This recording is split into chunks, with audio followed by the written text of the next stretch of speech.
Hello ladies and gentlemen, and welcome to Insert Epic Man Voice Deadline Day. Yeah, okay, I just always have the feeling as though when I say Deadline Day, it's got to be in some sort of epic announcer voice. I just suck at that, so that's why I had to insert it. But anyways, let's get into it. So I had to submit the Turkish national side. That was one of the things I had to do before I started buying up players and things like that. And so far we've purchased a few players. If you want to hear a list of them, feel free to go back to the last episode. I name all of them so far. But I was interested in one of the Schalke players, Julian Draxler. He's plays for a German side. He plays in Bundesliga, and he actually really interests me. He's age 19, and there was this hilarious comment in one of the previous videos just saying, I'm pretty much Arsene Wenger, you know, just going for all these young kids and picking them up and putting them in my team.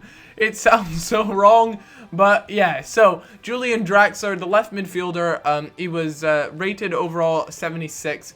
And he was only 19, so I thought he had quite some room to grow, and he was recommended to me by quite a few people just to take a look at, and that's essentially how I go about buying my players, is just through the comments of the videos on my Facebook page as well, a lot of people, but I was kind of in the Bundesliga mood. I took a look at Emre Can there, and his stats really didn't jump out at me. I mean, he was only a 70 overall, so I was a little bit uncertain about him, and I decided just to leave him at that. But, you know, there were a lot of players like that, especially on transfer deadline day. I just like to go on a big browse of all the players to have a look. But one that caught my eye was Sven Bender. Haha, everyone laughed at his last name. Lol, lol, lol. Right, now that we got that out of the way, you know, look at those stats. They are deadly stats. Look at the stamina 92, slide tackle 91, and he was really good. So I added him to the short list, and I was really interested in possibly putting in a bid for him. Also, the likes of Luis Gustavo, 93 aggression. He's pretty much mad all the time. But he was worth 6.5 million,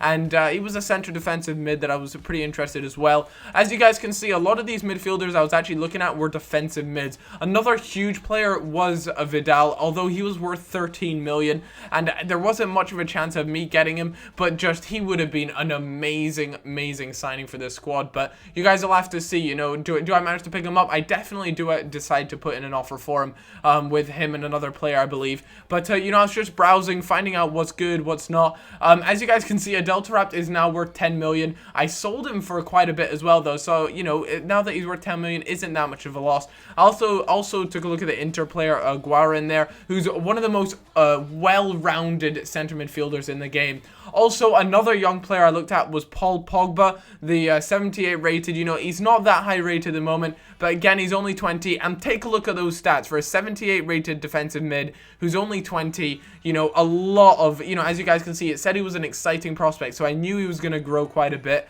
and he just looked awesome. You got the likes of, he plays for Juventus at the moment, and the way I actually first heard about Paul Pogba was back in FIFA 12, his bronze version. I believe he was a I can't remember. Anyway, he was a bronze player, and he had the most ridiculous stats as a bronze player. Although he didn't feel that good in-game, his stats were incredible. And so that's when I heard from him. But back then, he played for Manchester United.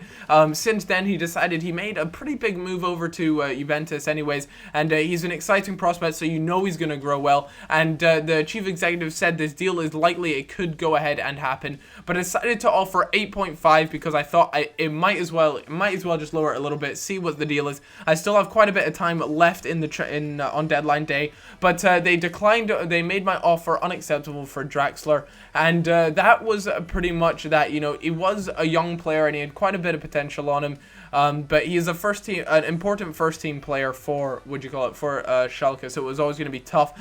But the Bender bid was also declined. You know, they were looking between 8.7 and 10.2 million.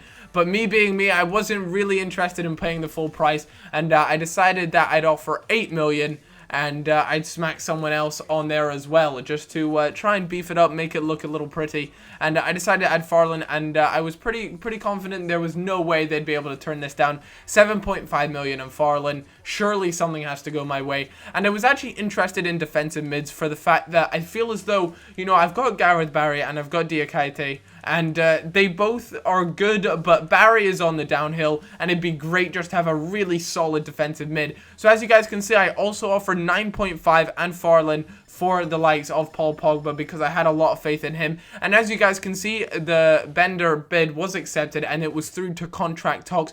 But his wages were humongous. Well, not humongous because they're obviously a lot bigger than what he's asking for, but they were big in comparison to what my average of the squad is. It's around 30,000 for the average.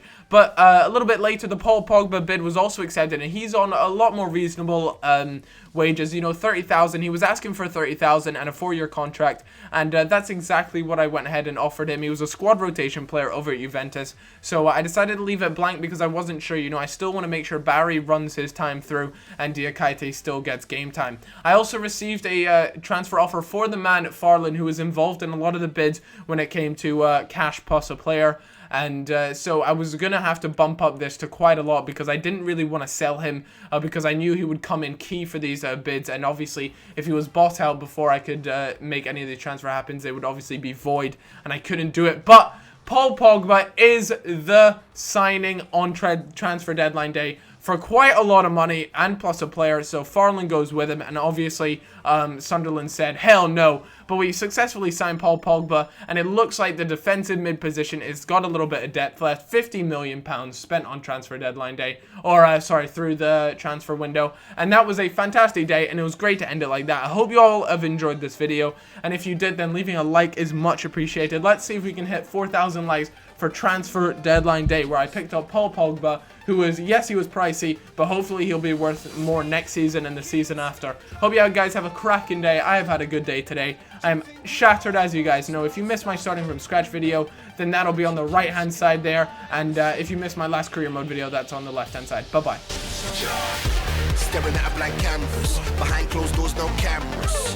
I gotta get my head down, move forward and never look backwards. Looking at the timing clearly, that time is nearly here. But are we prepared? You can sing along if you hear